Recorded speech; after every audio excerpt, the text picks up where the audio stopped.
सुंदरवन एक बहुत ही खुशहाल जंगल था और वहाँ का राजा शेर खान बहुत ही बहादुर और न्यायप्रिय था।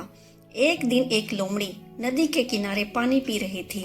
तभी उसने एक अनोखा और खतरनाक भेड़िया देखा।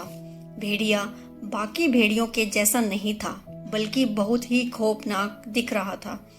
उसके बड़े बड़े पंजे और लंबे नुकीले दांत थे। लोमड़ी उसे देखकर डर गई और वहां से भाग निकली। रास्ते में उसे हाथी और जिराफ मिले। उन्होंने पूछा, लोमड़ी बहन क्या हुआ, इतनी घबराई हुई क्यों हो? लोमड़ी ने कहा, जंगल में एक खौफनाक और अनोखा भेड़िया आया है। वह बहुत ही खतरनाक है। लेकिन हाथी और जिराफ ने लोमड़ी की बात को गंभीरता से नहीं लिया और अपने रास्ते चले गए। अगले दिन एक चीता अपना शिकार खा रहा था। तभी वह भेड़िया वहां आ गया। जैसे ही चीते ने उसे देखा, वह बहुत डर गया और अपना शिकार छोड़कर वहां से भाग गया। भेड़िए ने उसका शिकार खाया और अपनी गुफा में चला गया। दिन बीतते गए और भेड़िए का आतंक बढ़ता ही जा रहा था। एक दिन सभी जानवर इकट्ठा होकर शेर खान के पास गए और उन्हें सारी घटना बताई। शेर खान ने कहा, मेरे सामने कोई नहीं टिक सकता। मैं उस भेड़िए को मारकर इस जंगल से भगा दूंगा। ये कहकर शेर खान भेड़िए की गुफा की तरफ चल पड़ा। रास्ते में उसने देखा कि झाड़ियों के पीछे कोई बड़ा जानवर छिपा है। शेर खान रुककर उसके बाहर आने का इंतजार करने लगा। जैसे ही वह जानवर झाड़ियों से बाहर आया, शेर खान के होश उड़ गए और वह डर के मारे वहां से भाग गया। वह भेड़िया वाकई खौफनाक दिख रहा। उसके बड़े बड़े पंजे और लंबे नुकीले दांत थे और शेर खान ये सब देखकर बहुत डर गया था।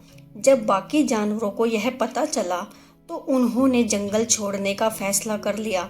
उन्होंने सोचा कि जब शेर खान ही उसका सामना नहीं कर सकता तो हम कैसे उसका सामना करेंगे।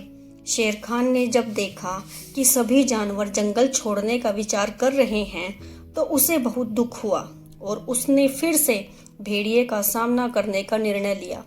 बिना किसी को बताए शेर खान भेड़िए की गुफा की ओर चल दिया। वह गुफा तक पहुंचा ही था कि उसने देखा कि एक गीदड़ गुफा के अंदर जा रहा है। शेर खान उससे छुपते हुए गुफा के अंदर पहुंच गया। वहां उसने देखा कि वह गीदड़ एक विशाल भेड़िए की खाल पहन रहा है। शेर खान अचानक से गीदड़ के सामने आया तो गीदड़ घबरा गया और शेर खान से अपनी शरारत के लिए माफी मांगने लगा।